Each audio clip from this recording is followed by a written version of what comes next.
Male and female serial killers tend to choose their victims and commit their crimes in different ways, which may be due to thousands of years of psychological evolution. One of the most notorious female serial killers was Juana Barraza. The old lady killer, Juana Barraza. Juana Barraza was born in Raposo, UK on the 27th of December 1957, Hidalgo, a rural area north of Mexico City.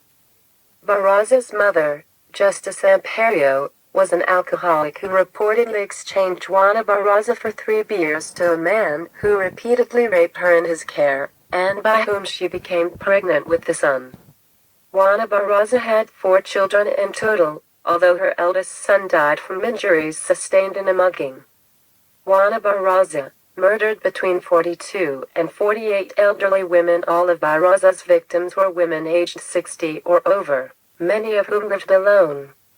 Barraza bludgeoned or strangled them before robbing them. The search for Barraza was complicated by conflicting evidence.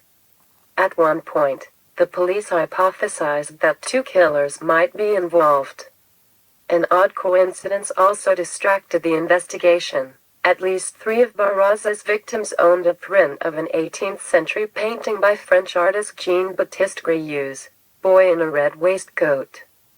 The authorities believed that Juana Barraza was a psychopath who felt no remorse. Furthermore, Barraza associated her elderly victims with her mother and believed that she was helping society by killing them.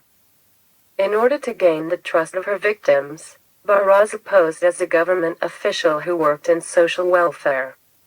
Because of this, Barraza is placed in the caregiving category of female killers.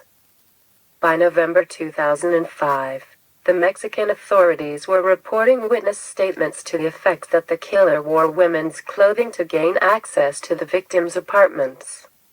In one case, a large woman in a red blouse was seen leaving the home of a murdered woman. 2 months later, police began checking the fingerprints of bodies in the city's morgues in the apparent belief that Mateviajitas might have committed suicide.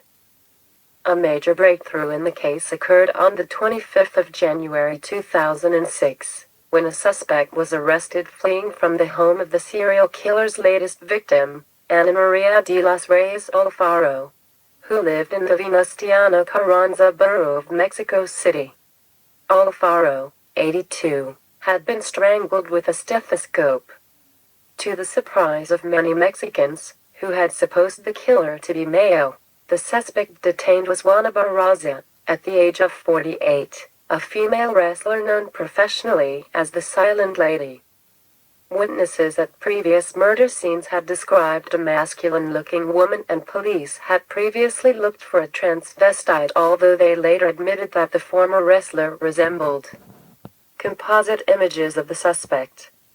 Barraza closely resembled a model of the killer's features, which showed Mateviajitas with close-cropped hair dyed blonde and a facial mole, and was carrying a stethoscope, pension forms, and a card identifying her as a social worker when she was detained.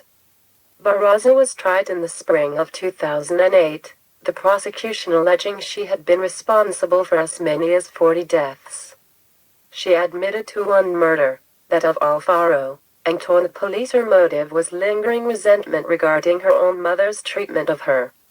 On the 31st of March, she was found guilty on 16 charges of murder and aggravated burglary, including 11 separate counts of murder. She was sentenced to 759 years in prison. Since sentences imposed in Mexican courts are generally served concurrently, but the maximum sentence under Mexican law is 60 years, she will most likely serve the full sentence in prison. Thank you for watching. Please like and subscribe.